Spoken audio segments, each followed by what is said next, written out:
Hello, I am Whitney Langley presenting on the Dick and Carey Instructional Design Model. It is my hope that by the end of this presentation, you will understand the Dick and Carey Instructional Design Model, its history and application in the classroom setting. It is important to know that instructional design models provide methods for teachers and those persons in business settings to achieve their goals.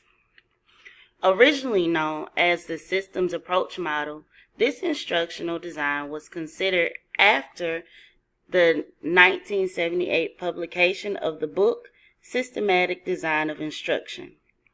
Author Walter Dick is a Princeton graduate who taught educational psychology at Florida State University.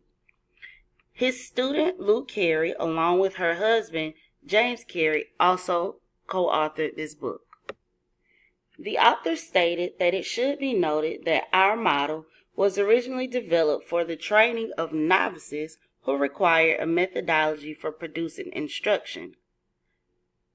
Based on years of research, the goal of the Dick and Carey model is to plan, design, and implement instruction.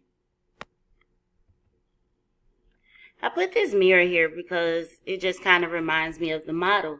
This model requires educators to be extremely reflective on their practices so that successful instruction can be replicated and improved upon.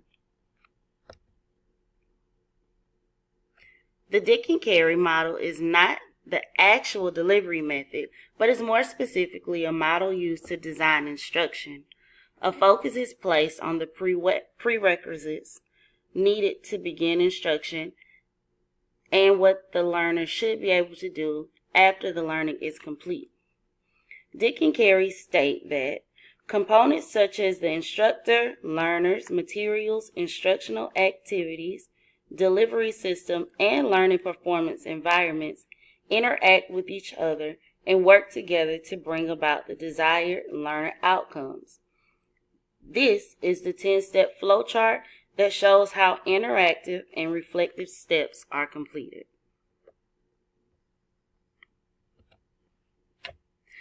This is the application of the Dick and Carey model through the form of a math lesson plan.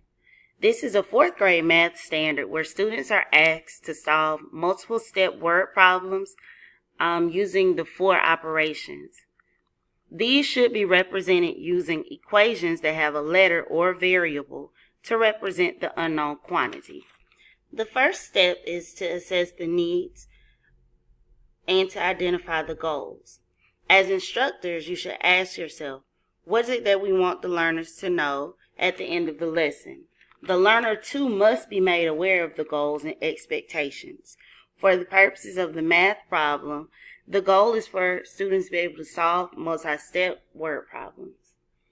Next, determine what learners already know. This happens in step 2 when you're conducting an instructional analysis. There may be some deficits that you will need to fill in before you can move forward with the current lesson. In this one, it asks students to be able to use the 4 operations, so they should be able to multiply, divide, subtract, add, and potentially estimate. So if they're lacking in any one of those, we'll have to go back and fill in for a deficit skill. Step 3 is to analyze learners and context. This takes into account the actual classroom setting, the way the classroom is made up. Individualized learning becomes a factor here as you consider the student's skill set, background, and motivational factors.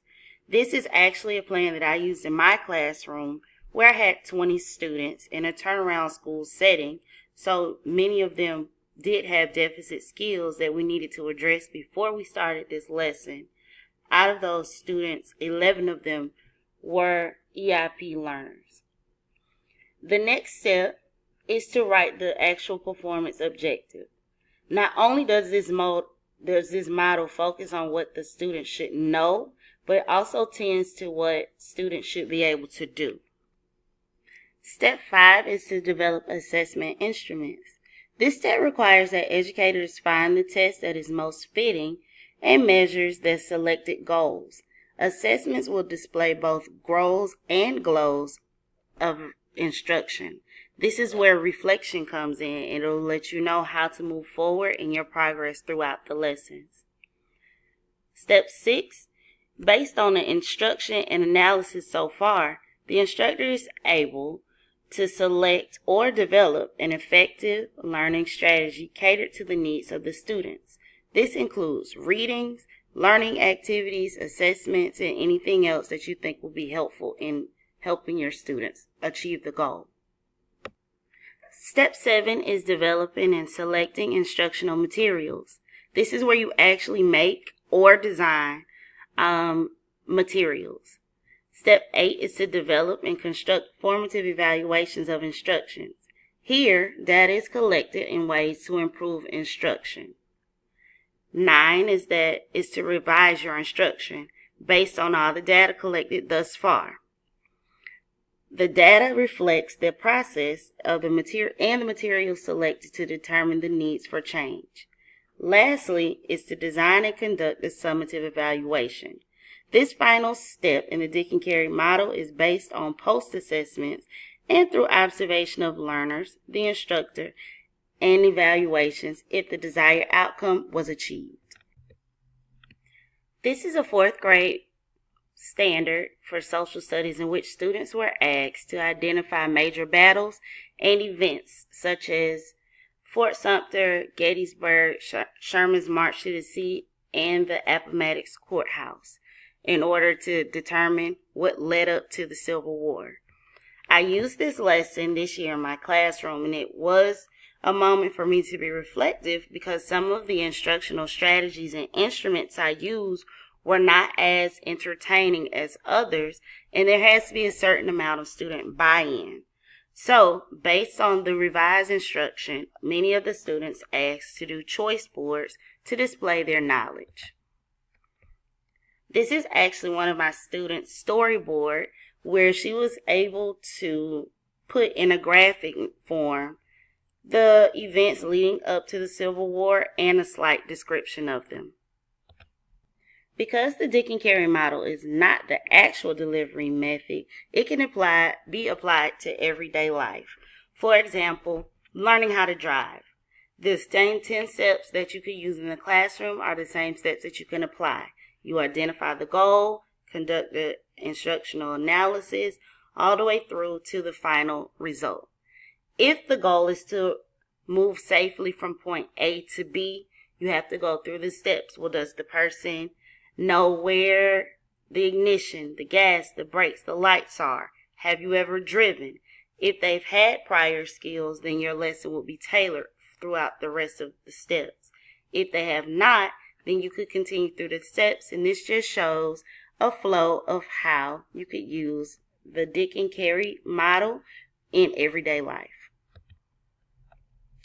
Thank you.